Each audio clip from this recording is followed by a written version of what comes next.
Yeah, I'm Samir Verma. I'm a professor of information systems here at San Francisco State, and I also run the One Laptop Per Child San Francisco community. So I'm sort of the de facto organizer for the group here. Cool. And what do you think of this year's summit?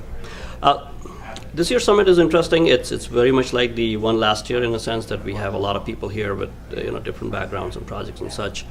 But this year we are also seeing a difference in that deployments have gained a little bit of maturity. We are hearing about the good things that are coming out of it, but also the challenges, and people really want to work on some real solutions. Whether it is a hardware issue or a power issue or teacher training, or if it's an issue where for instance, you work with the community and you send laptops out home. What's going to happen with the family, inappropriate content and those kinds of things. So there's a whole spectrum of discussion that's happening, and I think the maturity level has gone up for the deployments. So we are starting to see a slight change in the nature of problems. Cool. So, and by the nature of problems, are you talking primarily technical or? No, so I would say it's across the board. So you've got the technical issues. So for instance, the Haiti projects, they're using all DC charging, right? So they've got solar panels, batteries, and those kinds of things. So that's a hardware issue. In Jamaica, we've got keyboard issues. Kids peel the keyboards off and all that. So replacement is, it takes a little while. Screens and so on. So definitely hardware issues, but we also have software issues with newer builds. The new builds have got more things in there, but some of the things get dropped. And also from the point of view of schools. So you take this to a school. So for instance, in one of the schools that I work with in Jamaica, we go there, the kids have the XOs, they learn very quickly, right? Then the teachers come and tell us, we need more training because we can't keep up with the children. And I put a straight face, but I'm smiling inside because I go, that's the plan, right? That the kids need to know how to use this, and you have to catch up. But then we have to put resources into training the teachers so that they can effectively bring this into the classroom, right? So there are those issues. And then you have community issues, like for instance, a new project that we started has 150 healthcare modules, right? Everything from washing hands to filtering water to cardiovascular disease and diabetes and all that.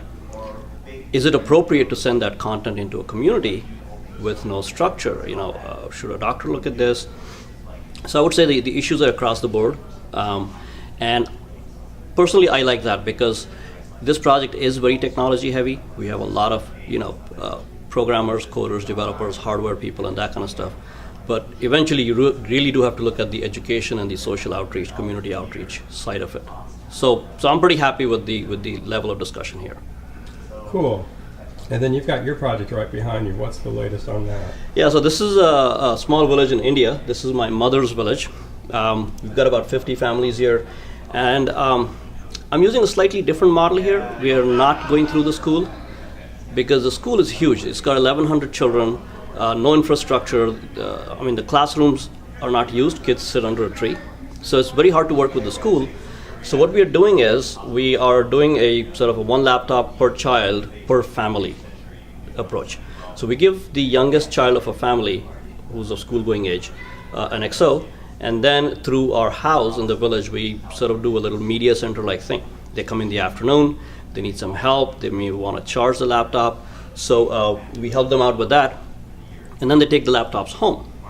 And again, it's very impressive because they've had very little training. In fact, I've had to get onto the phone. I get on the phone and I call and I say, okay, you see that button with lots of dots on it? That's called the neighborhood. Press that. Now what do you see?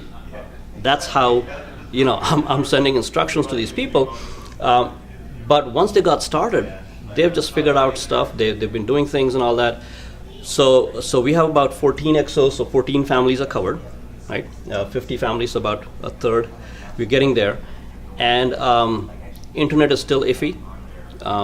It doesn't quite work. Power is iffy. So what we do with power is we have solar panels and batteries, so we use those to charge the XOs. But I'm very impressed at what the children have done with it. And so my outlook has been that even if it is one XO that needs to go out there, it is greater than zero. and so that needs to be done. So we've got a few more exos we're kind of shipping that way. And the next step is that we are going to put together a digital library at home. Basically, it's going to be a server with about a few thousand books and a Wi-Fi antenna, and so you can just use the XO or any laptop for that matter, get to the library, go through the index, find a book, read a book. And so that's sort of the next step that we'll be doing in this project. And it's been very exciting to see this grow one step at a time, and it's happening. It's going to make a difference in their lives. Cool. And then you've been watching this for quite a while now. What kind of trends do you think we'll see? How do you think the project will move over the next couple of years? So there's a lot of talk about the tablet, the XO3, and I think there is you see a hype cycle with new products. There is the novelty phase. So we do see the tablets, the iPads, Android tablets, and so on. So there's definitely a lot of interest in the tablet. But from a learning perspective, there are certain things that a tablet is good for, and there are certain things that a tablet is not so good for. So I'm sort of on the fence whether a tablet would really be something that everybody would be, running off towards. I think a lot of the deployments will still want the original XO form factor, the clamshells. It closes, it locks, it's sort of sealed and so on. So we'll see where that goes, but what that brings is it sort of brings the newer paradigm of the touch screen thing. And I think that's exciting because, for instance, you could take an XO1 or 1.5 or 1.75 and still have a touch screen. And that brings a lot of excitement because now you can do so many more things. Like you could have a musical keyboard, you could paint with your fingers and those kinds of things. So I think that's exciting to have the touch screen there. Sugar as a platform will have to migrate in that direction because Sugar is not conducive to touch at this point. And there's some other exciting projects that are coming out of Olpc Cambridge. There's the NEL project. I believe it stands for Narrative Environments for Learning. So it's exciting and it's interesting, but we'll see where that goes. For the small deployments, I think the challenge is still going to be that, I have 100 laptops. I need 50 more. I need 100 more. The lead time is, 3 to 6 months. Those issues still have to be resolved. Those are logistical issues, but going forward, I think there needs to be some solution for those things. I think the project is doing well. It's exciting. It's growing in different parts of the world. And we're definitely seeing results. I mean, I'm seeing results in Jamaica. I'm seeing results in India. The other projects are seeing results in other parts of the world.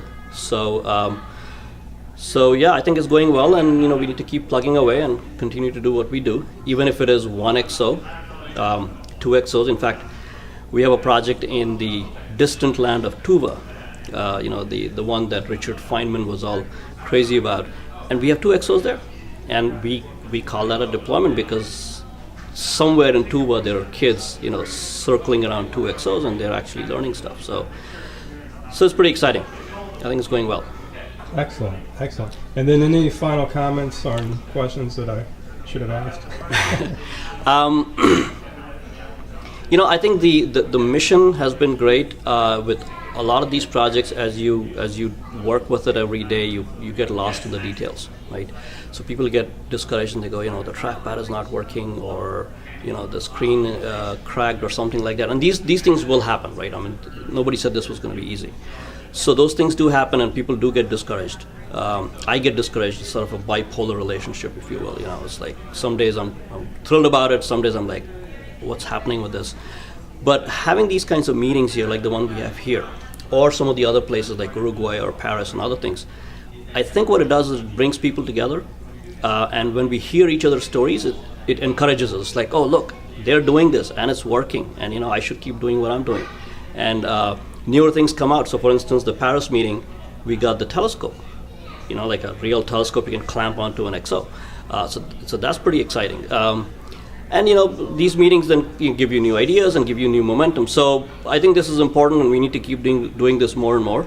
And more importantly, help everybody out in their deployments, because everybody needs help to get this going.